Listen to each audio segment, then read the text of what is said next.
What's happening, YouTube? Anthony on Power Rangers Lost the Galaxy fan film with a brand new PRLostGalaxy2014 review on McFarlane Toys DC Multiverse Batman from Batman Troika, the comic. This was another Batman that I also got from Walmart alongside Batwing V 2.0 not so long ago, this past month, that, you know, when I went and did some toy hunting at Walmart alongside a few alongside those 6 WWE Elite figures that I got back then. And I figured I was going to get a review, take a stab at this review on this Batman, because the figure does look very similar and odd, even though this is not like, you know, Batman 89 with Michael Keaton or anything. But it's just that suit, that whole entire black bat suit, the cowl, the cape, the symbol, and the yellow bat belt. It just looked almost like as though I had gotten Michael Keaton's Batman already, but that's not the case. Because if this was, but you gotta realize this is a totally different Batman, given its cowl, because this is one of those versions of Batman where the ears on his cowl is a lot longer and sharper, because basing on where this Batman came from in the comics from like the 80s or 90s, this is what that Batman looks like, because that, for instance. So this is what the front of the package looked like with all of his accessories, the figure, trading card base stand, and all of that. And then an image of Batman from that comic where he looks like he's about to terrorize a goon or so, or criminal.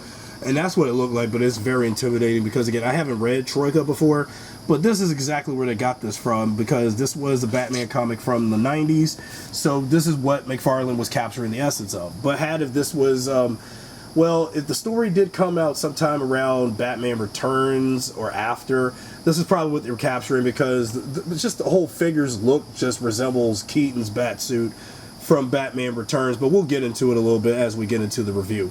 So let's check it out.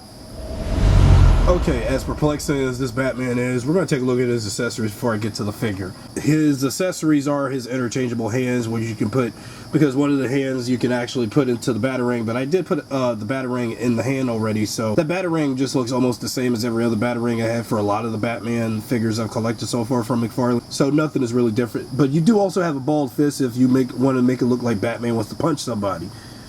Troika Batman wants to punch somebody. Okay. Then you got a base stand with the refined classic DC Comics logo, so to put it on his feet later. Then you also have his trading card, so just like the image from the back of his packaging. So if you want to pause the video and look at the data file on what this Batman was about, you can pause the video and read it before I continue.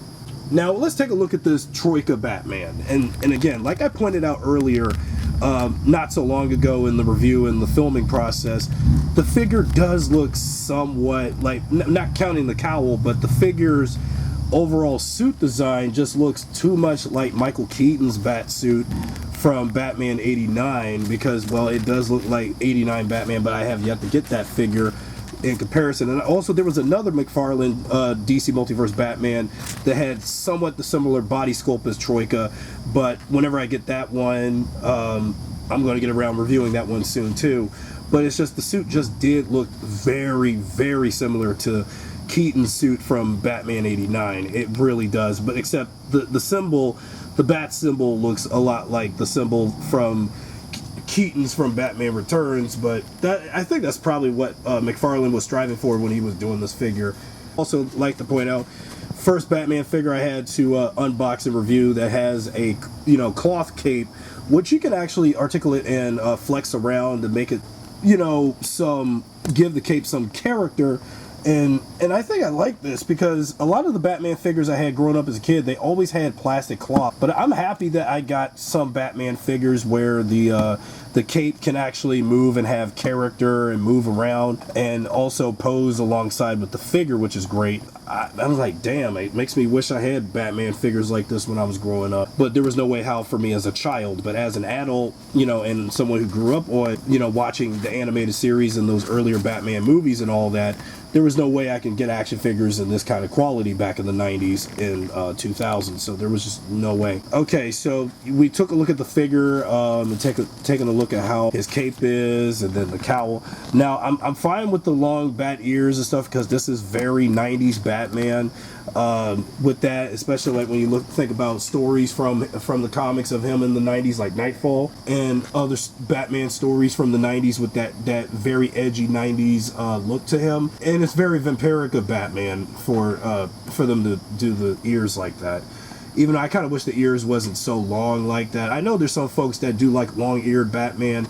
Some prefer short ears. Mine is more like midway, halfway, kind of like in the live-action movies and the animated series. But what I'm not a big fan of is the jawline and jowl of Bruce Wayne under the Batman cowl in this figure, because I don't know what's up with this, that facial choice. I mean, even though that's what this Batman is supposed to look like from that comic, but it just looks, I don't know, but whatever they chose, it looks, alright, but it looks very Frank Miller-esque. Until whenever I get Dark Knight Returns Batman, one day eventually. Okay, so let's take the Batarang out of the hand, because I think I've already had it in its hand a little long enough. Now let's take a look at his posability real quick, and then that's it for this review. So we also have some details on, like, you know, the sides of his boots and gloves having those sharp edges on the figure as well. So, and also on the boots. So yeah, where was that for some versions of Batman? Because that was just like, you know, pointy and sharp. But yeah, they can feel pointy, but they're still okay, so let's take a look at his articulation. His head is a little hard to move around this time, especially on this one. It takes a little while to get used to turning his head around, because it feels a little stiff, but it also feels like the head joint is about to break off if I keep turning it. So let me stop right there with that. Now let's see about his arm movement. Butterfly joints. I don't think you can get any butterfly joints to spread out on these arms on this one, so can't do that. What about elbow crunch? Elbow crunch is good on both arms. So here's the elbow crunch on this arm and on the right arm. Okay, and then as for the abdomen crunch, okay, abdomen crunch, well, you're not going to do as much on this figure for the abdomen crunching. And then also the undergarment part of the suit is also plastic rubber. So I think with the plastic rubber around the groin and buttock area, you're not really going to do much leg movement and posability on the legs, I don't think. And also you can hear that annoying squeaking on it, because that plastic squeaking can be a bit irritating on this figure. Okay, let's see about the knee crunches. The knee crunch at first was a little hard and stiff, but I got the hold of it before recording. But this is how the knee crunches are on this leg. And then knee crunch on this leg was a little hard, but I got it, so got that. Ankle pivots are good, no problems with it. Nothing like lanky or loose or anything on this Batman. So, and then toe articulation, flip the toes, just like with all my other figures, so he can flip his toes. And then lastly, let's put the figure on the bottom, on the port of the hole to the feet, and see how he stands on the base stand as a display. I'm trying to get him to get there. Okay, now let's see. And that's Troika Batman on the display, and this is how he looks. Figure's good. I wish that the figure didn't look too similar to a Batman I will soon get.